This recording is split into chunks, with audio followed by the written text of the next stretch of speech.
Okay, well, howdy. Howdy. Okay, thank you. And so I will actually just take a minute and sort of share a little, and then we will have each panelist share a little about their story. And so I think we've been talking about change, and so I kind of wanted to share a little bit about the change that I've seen. I started as a professor here over 25 years ago, actually in the department, Dr. Watson, so that's my mentor and hero. And when I started, really, I was sort of in the electric power industry. That's sort of been the area that I focused my research on, and there really wasn't much happening with the electric power grid. Most of the job opportunities for our graduates were in utilities, a few consulting companies, and a few companies doing some early work in power electronics. And so we had small numbers of undergraduates taking our power courses in our department. Many universities were not replacing power faculty when they retired. And it sort of seemed like, we were becoming extinct. And I was actually starting my career. But I did a little bit of collaboration with someone from power electronics who, I guess we were doing some of the early work on hybrid electric vehicles and sort of the control and the mix of the different energy sources. And in my group, we were developing methods to use measured data and pattern recognition techniques to detect failing power equipment, and then also studying issues with integration of small renewable sources. And so now, fast forward 25 years, and so much has changed.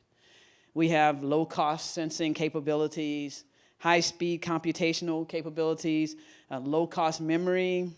And so much of the work that I was doing in those early years, really, we have now the ability to do it much better in a more effective way. There's a lot of smart grid-related technologies out there.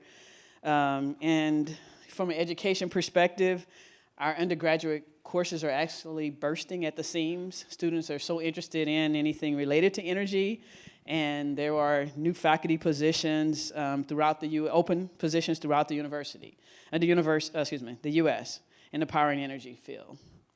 And so one of the things that I think about it, and I think our different panelists might, eventually we'll touch on, is just how does one position herself to be an active participant in the change that happens over a career? And so maybe you could think about that a little as the young ones and the mid-careers and others. And then, so with that, I will turn it over to our first panelist. All right, thank you. So I bring the diversity to the panel in that I think I'm early to mid-career. And when I think about what inspires me to do the job that I do, at ExxonMobil, I work at our R&D site in New Jersey, and I lead our biosciences group there. And so in my group, we do the different biofuels programs, both cellulosic and algae. We have a lot of front-end R&D on different types of bioconversions, using biology for low-energy conversions that may have been done historically by catalysts in large reactors and refineries.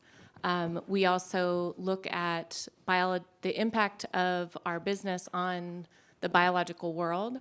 And it's actually really exciting to have my company put this faith in me that I can help our group bring solutions to the world. And I think what inspires me is when I first saw the job posting on Twitter. I found my job on Twitter.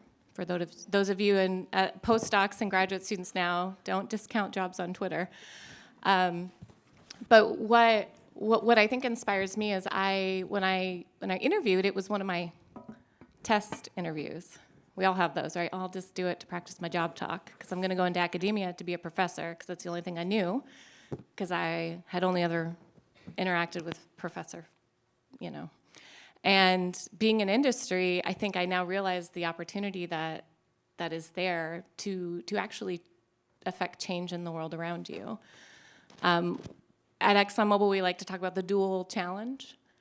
So bringing energy to people that maybe don't have, there is no grid in certain countries. You have people that are moving into the middle class that had only ever been able to walk to work, that had never been able to refrigerate food before, buying refrigerators, and this energy demand is growing around the world. And so thinking about my job as a way of helping to bring one of many solutions to the world, I think is what kind of inspires me in my job. Thank you. I guess I'm up next. So when thinking about what keeps me going, of course, every day I keep going because there's just enjoyment in my job, working with my team, working with students. I'm at a university. Working with students especially is a joy for me. And I love learning, so every day I learn new things. But when I really think about what keeps me going in the long run, I think it is something much bigger. And sort of I call it the big why, according to Diane ran a leadership workshop yesterday. And she talked about the concentric circles that have the why in the middle and then the how and the what on the outside. So for me, the why is really important. And of course, for me, the big why is really climate change. However, climate change is sort of a depressing topic, and it can throw you into denial very quickly. So what I came up with is that the real motivation comes from something that I deeply care about. And I think this might be different for everyone. Some people care about the community they live in. Some people care about animal health. The real realization for me to work on climate change issues came when I had my first child. And before I was a graduate student and a postdoc, and I'm a geologist, geochemist, so I worked on research regarding ancient atmospheres, and it was fun. It was real fun.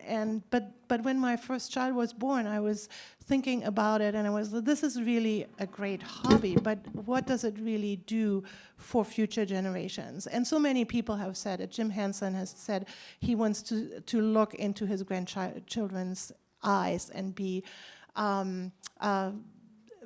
able to say that he did something for the future generations. I think that is really my motivation. I would love to, I don't have grandchildren yet, but I would love to look into my grandchildren's eyes and say I did something for you and for your children.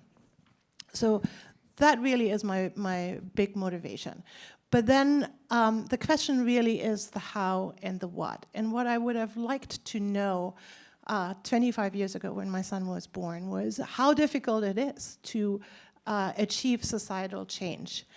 And yeah, that is really a challenge. So that comes at the how and the what, right? So as Paula actually referred to this in her talk just now, she said, I pivoted a bunch of times. So she went through a bunch of roles. So over the last 25 years, I've pivoted 4 times. So at first, when I had this realization that I want to do something for future generations, I said, okay, behavioral change is what I need to do. But I had no idea how difficult behavioral change is. So I worked on behavioral change for a few years, realized that it's very difficult and that it can only achieve carbon emissions reductions up to a certain degree. And I got really frustrated, and that's when I started Zipcar, because that's something I could do. It was literally born out of frustration, but also out of the thought, actually, that I would have to pay for my son's tuition in college at some point. So Zipcar was born out of these 2 thoughts, did that, and then realized that, well, having a business, running a business, being an entrepreneur is great fun. Again, great fun. I do everything because it's fun. Great fun, but it's not intellectually that challenging, actually. So I went back to my roots. I'm a geochemist, geologist, and I thought, well, what really would help us reduce carbon emissions? carbon capture and sequestration. I knew all about the subsurface stuff, and as a geologist, you learn all this. So at that time, I was actually living in the UK, and together with a bunch of other people, we started a carbon capture and sequestration group at the University of Durham. They hadn't done that before, but they did have the expertise in subsurface geology. So we started that group, and out of that group was born an Energy Institute, which is actually still there at the University of Durham. Then I came back to the US, and I was lucky to pivot again, and this time into education, because ultimately I think we cannot achieve it all by ourselves, but what we can do is we can make sure that the next generation actually has the knowledge, the skills, and the courage to do the work that needs to be done. So right now I'm in education. I don't know if I will pivot again in 5 years or not, but really the three things that I would like to take away from what I just illustrated are so your why can stay the same, but the how and the what can change over time. Again, Diane was talking about the first marathon yesterday, and she said the road from the town of Marathon to Athens is not a straight road. Why? Because there's a mountain in between. So whenever I pivoted, it was because I encountered a mountain. And what I tried to do is not give up, but I tried to build a base camp at the mountain that someone else can operate out of when the barrier is removed or when new technology comes on. So again, for Zipka was a base camp, so it sort of started the sharing economy here in the US. In the UK, the Energy Institute was the base camp. And right now, I'm trying very hard to create online education modules. So again, another base camp, just in case I pivot out again at some point. So the second time is when you start over, consider inertia. There is so much inertia in society, in our rules and regulations and our cultures and our fear. And actually, Dr. Watson got into that really nicely this morning. And the last thing I want to say is that nothing I've done alone. I myself, I'm just a conduit. I work with a great team. I listen to all the people that talk to me, to the students, to the faculty members, and I really just channel their wisdom and their knowledge into what I then basically implement. Thanks. Thank you. For those of you who don't know me, my name is Maria Vargas, and we as a panel decided we wanted to answer two questions for you today. One is what inspires us to do our work, and then what's one thing we didn't know 20 years ago we wish we would have known. So I'll try and be brief on the first one so we can get to the second one. But the answer for me, what inspires me, and my career has been the environment. The climate is changing, and I decided in 1984 to join the Environmental Protection Agency and work for people who at the time were focused not only on climate change, but at that time the ozone layer was depleting. And I was sharing with some folks yesterday that when I joined, there were 3 people at the Environmental Protection Agency, I was one, who believed that the ozone layer was depleting. So I was very fortunate in my career to work with people who believed in addressing, international environment issues in a way that we've never done before, right? So the Montreal Protocol on the ozone layer, which was passed in 1988, was truly the first time the globe had gotten together and said, there's a problem, we need to address it. And so it's that inspiration in finding an innovative solution. And climate change, we're going to need lots of innovation.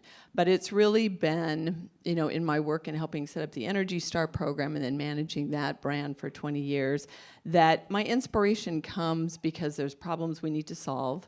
I decided in my career I wanted to be at the federal government because I believed that that was the right platform to help address these issues. And Energy Star and the work I did there and then the work I do in Better Buildings really is focused on energy efficiency. So as a country, we spend about $200 billion a year to run our buildings, another $200 billion to run our manufacturing plants. We know on average 20 to 30% of that energy is wasted. So I've spent the last 25, 30 years trying to work on efficiency. But the pivot now is to clean energy, right? So clean clean energy is really important, but it's really important if we get rid of all the waste in our system first. So it's really both are very, very important, and that's really the way we're going to solve climate change. So what inspires me, what gets me out of bed every morning, is the environment. The climate's changing, and we have to do something about it. But I'm also inspired by the people that I've worked with and the innovation and this idea that the government can do things differently, right? In Energy Star, it was the first time the federal government really said, we're gonna partner, right? All EPA had ever done until then was sue people over messes that had been made. Energy Star allowed the government to sort of say, hang on, can we get ahead of something? Can we prevent pollution before it was created? And can we work voluntarily with the marketplace to figure out how to do that? And don't get me wrong, there is a place for regulation. Zero question, hard stop, right? No question. But, you know, Energy Star was first on computers, and we recognized, we walked around offices, and we recognized that computers were on when no one was using them. We said to manufacturers, what can we do? They said, we never know you cared. We said, we do care. They said, we have the technology. We said, if we give you a label, will you use it? They said, yes. And so that whole process happened in about a year. If we had to regulate that industry, we would have been in courts 10 years later. So again, it's not that there aren't times, and there are times for regulation, but to find this innovation, to find this common ground, to find the path forward when trying to address some of these issues is really important to me. So I'm inspired and motivated and dedicated to protecting the Earth and our Earth's climate, and I'm inspired to do that by the people I work with and the constant challenge to innovate and think about new ways to get that done. Thank you. So the opportunity and the challenge of being the last person to speak in the first round of panel is responding to all the great comments and also trying to be brief so that we can do another round and then also get to your great questions. So first, I am honored and delighted to be here today. And second, I will echo what a number of other people have said, which is that when I was first invited to be here, the first thing that set in was the imposter syndrome. And I thought, who am I to talk about clean energy? And then as I've heard everyone speaking today, I thought, I am the perfect person to speak about clean energy, as are every single one of you sitting in the room today. So thank you for inviting me. My name is Nicole Ardoin, and I am a faculty director of a graduate program at Stanford University where we train the current generation and the next generation of students who are thinking about energy, environment, and sustainability. And I've been working in this field for about 20 years, so I don't know if that makes me mid-career, late career, early career. And I'm inspired by thinking about energy for a number of reasons, not the least of which is that is looking at this panel here in this room. It's a sector that involves all of us, from our daily lives, from things that we care about as individuals in our homes with our families, to our communities, to nonprofit groups where many of us work, to agencies. So it has this structural component as well as this personal component, which I think is almost unique. And I also work in the area of behavior change. And I think that it's one of those areas that offers great opportunity for behavior change because unlike many other topics, it's one where you as an individual can put your feet out of the bed in the morning and put your feet on the ground and decide you're going to do something different today than you did yesterday, as an individual and as a professional and as a community, which is really inspiring in these times that are so overwhelming and depressing in terms of climate change.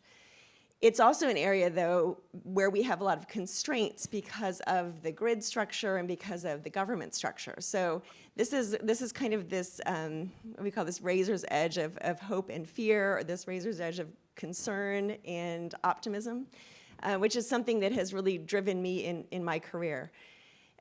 One of our questions that we thought about was, what's something you wish you knew 20 years ago? And initially, I have to say, I thought, 20 years ago, I must have been really young 20 years ago. What was I doing? Well, actually, 20 years ago, I was working in the nonprofit sector. I was working for World Wildlife Fund in Washington, D.C. And at the time, we were really focused on biodiversity conservation. And that was the biggest concern for us. We were thinking about things like habitat loss, introduced species, population, and overconsumption. And believe it or not, we actually weren't talking a lot about climate change. We weren't talking a lot about the energy sector. And as I think about what is it that I wish I knew then that I would have done differently, it intertwines with what inspires me every day now, which is, first of all, I wish I knew that 20 years goes by really quickly, really quickly. Secondly, it's something I talk about with my students a lot, which is this importance of planning longitudinally, especially when you have a sector like energy, which requires all of us to work together, whether you're in government or business or nonprofit sector or as an individual living in a community, which I will go so far as to say that's all of us. And so I wish I knew 20 years ago that planning then, as someone working at WWF, to think about energy and how it impacts biodiversity, protecting spaces and species, those are all intertwined. And so that's what motivated me at the time to think about going back to graduate school and brought me to Stanford, where I run this program. It's something that still motivates me today, is that if we want to think about the health and well-being of every creature and every habitat on this planet, it's intimately intertwined with climate change, with our energy use. And so that's what inspires me, and it's also what got me here today. So. Great. Do you want to go back and answer a second question? I guess, yeah, so I didn't answer what did I wish I knew 20 years ago? So 20 years ago, I was deciding what I was going to major in college. And that was based on kind of what, you know what you know, but you don't know what you don't know. And so I knew both my parents were in education, so I ended up majoring in early childhood education. And I was late to sign up for electives, and art was full, and I got stuck with biology. And so I was like, oh, here you have to dissect stuff. Oh. And then this snowballed, and I ended up switching my major by the end of it, spending an extra year in college to finish that major, and I became a microbiologist because it turns out you can kill 1 billion bacteria and no one cares. And so what I wish I knew, and what kind of drives me to do a lot of outreach today, is just I wish I knew what was out there, because I think that young people today have access to so much more information maybe than I did then. We, as a women's interests network, we actually go into 7th grade classrooms to introduce them to different science and engineering disciplines. And then we actually bring local high school students onto our site for a day of, here's what it is to be a day in the life of an engineer, of a geoscientist, of a chemical engineer, of a chemist, of a biologist, of a computational scientist. And I think those opportunities that, I mean, it's a small sphere of people we influence, but I do think that even though STEM outreach seems like, oh, we're hit with it every day, I still think there's children and young women and even young men out there that don't realize the opportunity that's out there and the types of jobs that just spending an hour with them and telling them what you think about and what you do for a living is like you watch their heads actually explode. They're like, I didn't know that was a job. I thought engineers built bridges. So I think for me, it's just, I wish I had better exposure and knowledge. And so that kind of, I think, should drive all of us to go get out there and work with the younger generations. Great, thank you. So I will maybe pose one question to the group, and then we will open it up to the audience, so be thinking about your questions. And so I wanted you perhaps to each maybe share your thoughts about the role that you think females can play in advancing clean energy in areas, policy, research, innovation, entrepreneurship, education, whatever you might choose to touch upon.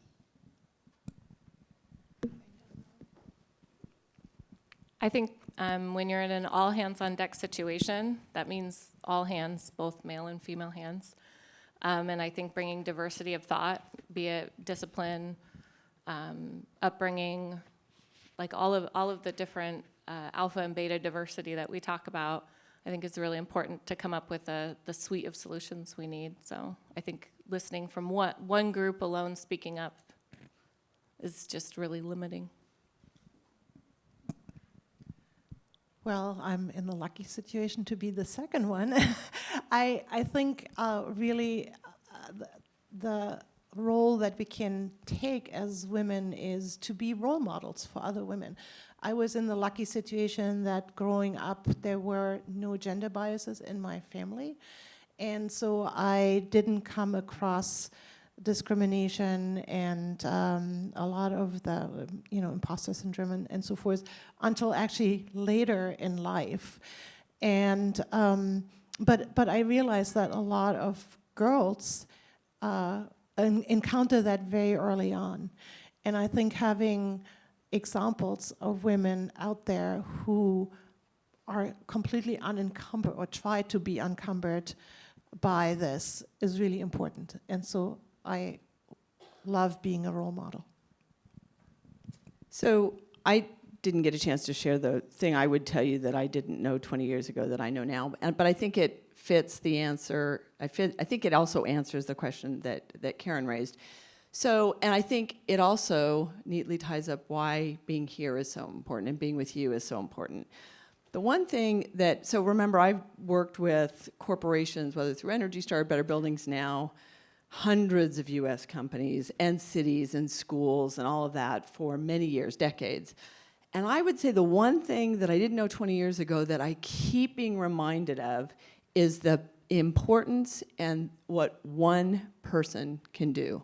I am continually bowled over by the role and the impact that one person can do. So there's that Margaret Mead quote that I say all the time, which is never underestimate the power of a small group of committed people to change the world, because indeed it's all that ever has. And when I work with, I can tell you who at Staples is the person driving their change. I can tell you who at Hilton. I mean, it's fascinating to me, right? Because I work in a big bureaucracy.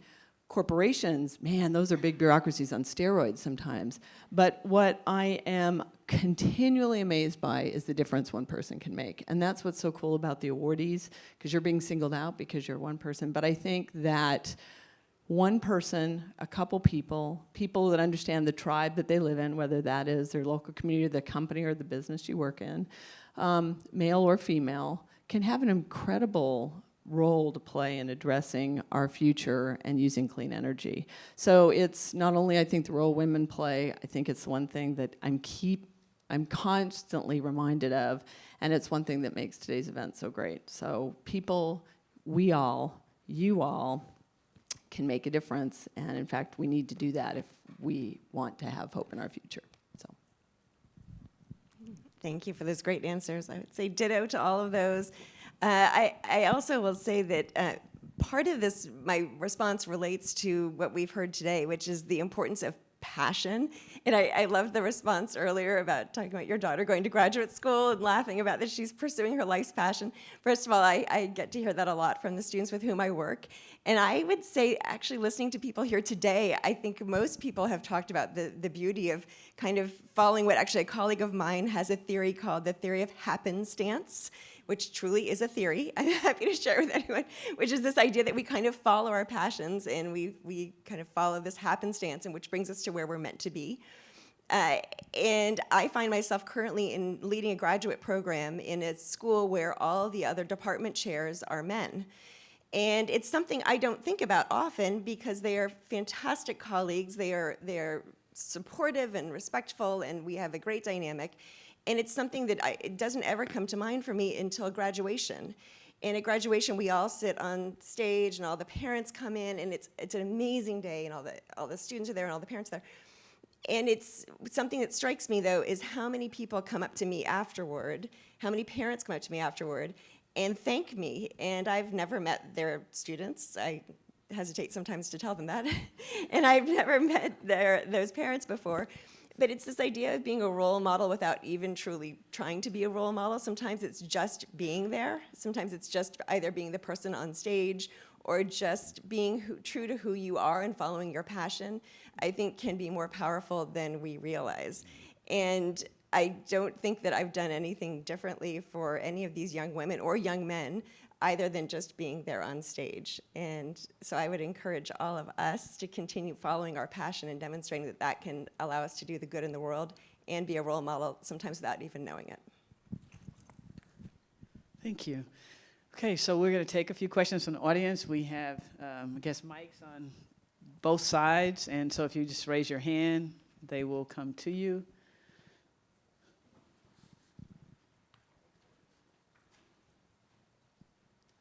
Okay. So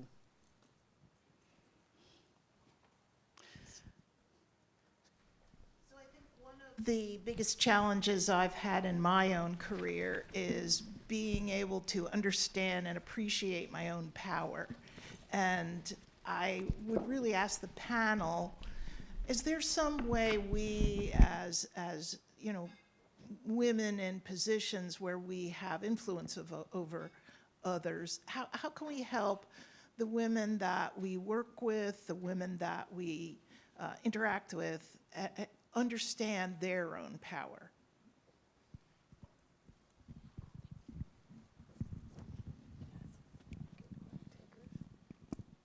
I think I can start, if that's okay. Well, first of all, model, right? That's very important, I think. But secondly, being a mentor, I think, is very important. Being a mentor without being a boss is very important to me within my team. I often ask my team members, what would you do? And I think Paula said the same thing, actually. What would you do? And I think that increases self-confidence in making decisions. I actually ask my team members to make decisions and on their own, and to justify their decisions and really think about them beforehand, but then be brave enough to make them. So I think mentorship is really important. Mentorship without criticism. And yeah, that would be my answer. The thing I would add, and this came up, I want to thank the provost who spoke at the beginning, which was incredibly powerful. I didn't expect first thing in the morning to be moved to tears, but I was.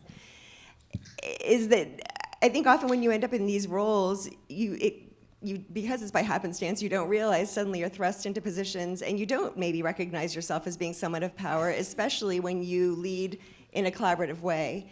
And one of the things that I have committed myself to doing, whether it's as a faculty member or in a department chair role, or being in a strategic planning role where you're suddenly involved in the university in a different way, is to be clear with my team to the point that I can about what are those invisible structures that are operating around us all the time and that we don't see.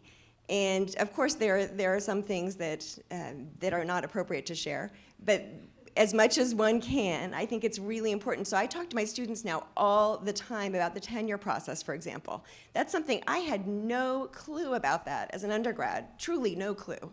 And even as a graduate student, I knew very little about that. And for those of us who are not operating in a university setting, that may not be as important.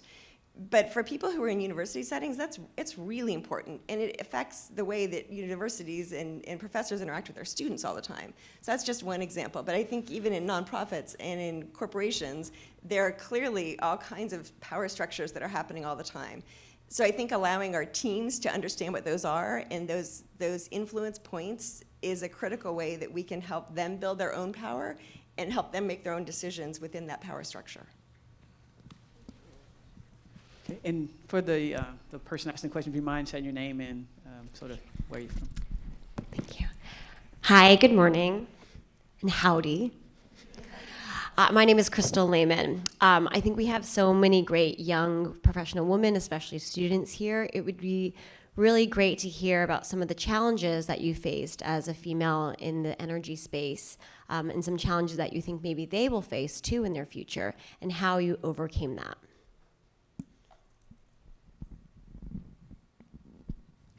I can just have one piece of advice. If you walk into a room on time, sit at the darn table. Don't sit at the chairs around the edge of the room. Sit at the table. You showed up on time, you get a seat. I don't care what vice president doesn't get a seat because he's late. You sit at the damn table.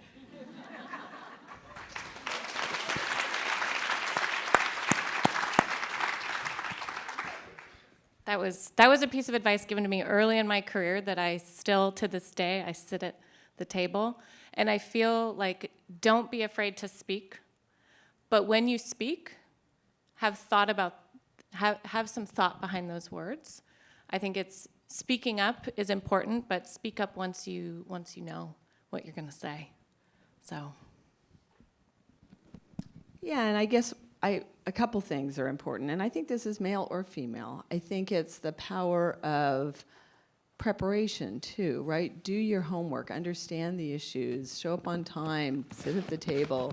Details matter. That's another really important one. I think the challenges I faced were not so much gender. The challenges I faced were more organizational. You can't do that because we've never done it that way. It's really, maybe I've been very lucky in my career. I've had amazing mentors, male and female.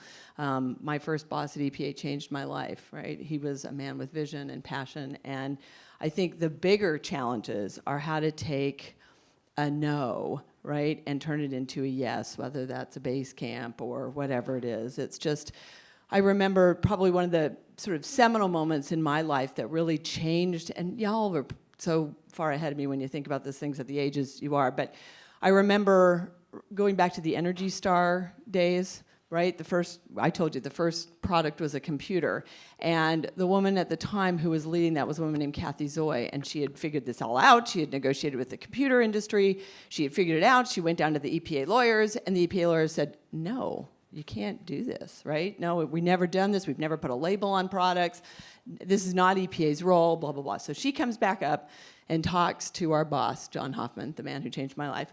And she, if you know Kathy Zoy, she's a human amphetamine. She's got a lot of energy. Nothing's impossible. She is just, blah, blah, blah, blah, blah, blah, blah. Okay, so, but I've never seen her so deflated. She came back in and she sat down and she said to John, it's over.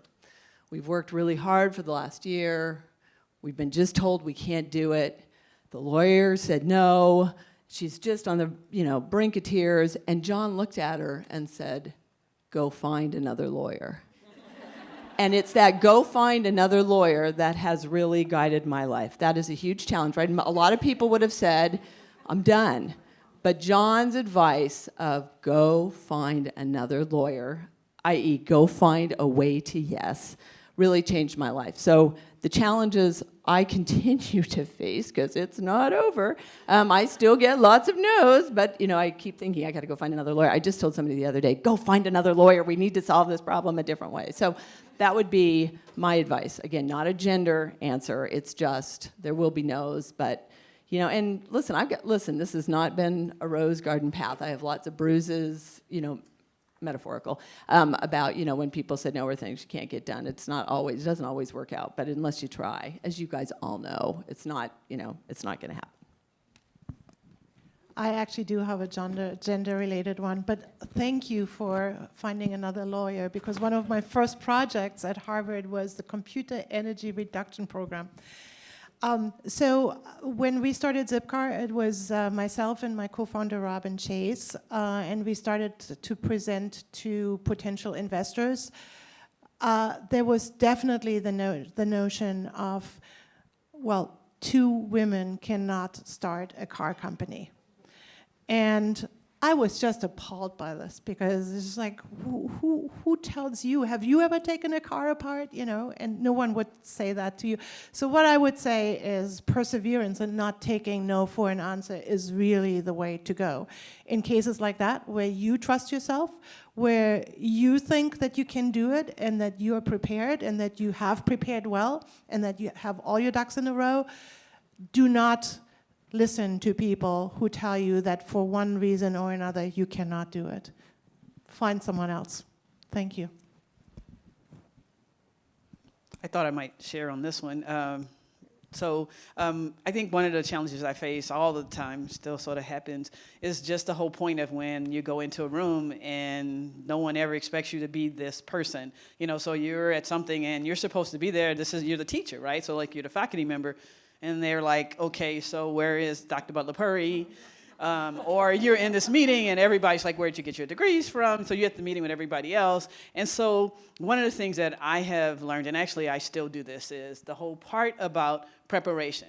So whenever I am before I'm going to a meeting, so you get these emails where you're conversating about what the meeting's supposed to be about and all whatever, I always read all these different things. And so I come to the meeting, some people are coming there with nothing and they're just there to talk. I have my notes, I have stuff highlighted. And so I think that I try to change, right? And so that is this whole thing of, so yes, this is a person, she deserves to be in the room. And I've thought about whatever it is that we're going to talk about, so I am able to contribute and not be able to be silent, because I know that I actually may have to change impressions, and so I can't be silent in it, or else I probably will just have reinforced that I maybe didn't deserve to be in the room. So I think this whole idea that you sort of mentioned about, being prepared and have thought about what you want to say so that you can do that. And that's unfortunate that that is how it is, but that is sort of, I think, the challenge that I believe continues because of some of the implicit bias that Dr. Watson was talking about. Thank you. Hello, I'm Jolyn Wadding, working with getting women on boards. But my question is, this panel is about inspiring the next generation, and I wondered what the stats are. Do we have more women participating in the energy fields that you're involved with that are entering the field, or is it still need a lot of improvement? See, I'm prepared. I have stats. Let's see. So I do have stats because I was curious about this. So I do know that women are woefully underrepresented in the energy industry, but in the renewable sector. So I think women represent, and I got to find my stats. Okay, so I'm sort of prepared, right? So they're here. I just have to find them. Women represent about 52% of the world's population, but make up only 30% of science researchers globally. And then renewable energy employs about 32% women compared to 22% in traditional energy sector overall. So those are some stats I have to share with you, but that's what I have. So there you have it. I also will add that, well, first of all, thank you for working to get women on boards. I sit on several boards, and I think it's really important to have women's voices in those settings, so thank you. I also will say, as someone running a graduate program, I work a lot with doctoral students, but also we have a program that's for master's students where we offer joint degrees with MBA students and law school students. And in both of those programs, in our doctoral program as well as in our joint master's degree program, we have more women than men. And in many of with the business school students, many of them are in the energy sector. And I would say that the students focused on energy and on clean and renewable energy far outweigh students in many other sectors. And so I think that this wave coming forward is a really exciting wave. Many students are focused on this, and so I think we will be seeing the fruits of those labors in the next few years. But I think one reason C3E is focused on mid-career women is because we get a lot of women who enter the pipeline, but then for a whole variety of reasons don't continue through the pipeline. And so I think that's why sort of activities like this are so important, because it's important to support women in all stages of the career. So it's awesome we've got more and more women going into this. I couldn't be more thrilled, but it's really keeping them and empowering them and connecting us and allowing the pipeline so that women remain in these fields, because we need women. Whichever okay, so I'm very happy about the stats here in the United States, but I'm on the jury of clean energy startup competition in Germany. And so every year I review about 50 applications from clean energy startups. 2 years ago, there was not a single female CEO or CTO in any of the startups that I reviewed. Last year, there were 2 companies that had a female CEO. And most of the women involved in the leadership team of those startups are in very traditional female roles, marketing, administration. So I'm actually really vocal about this, and I talked when I go to Germany for the prize giving. I talk to the leadership teams of those startups about this, and that they should change something in the mix of their company.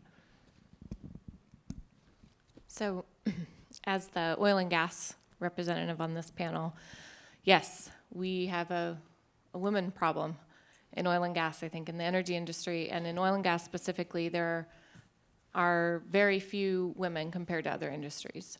But what I can say, being a woman there, so I've been 7 years with ExxonMobil, and seeing the change from the time that I started, every meeting, at ExxonMobil starts with the safety minute every meeting. We now do IND minutes.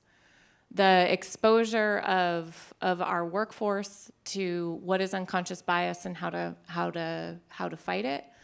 The way that we do recruiting, where we go out to conferences and go to posters of young female graduate students, talk to them, let them know, hey, these jobs are out there. Because we don't just have a problem of retaining women, we even have a problem of women applying to our jobs. Because they see ExxonMobil and maybe don't think that that's a place for them. So I think from internal helping women along the pipeline, external outreach, and changing what we do, how we think about recruiting as well, I think is changing. But it's a battle, and we're just trying to make it better when we can. So I think we're coming to a close, or do we have one more question? Oh, no, she said. Sorry, well, so you have seen the panelists, and they are around for the entire day, and so you're welcome to approach them outside of this. So please join me in thanking our panelists.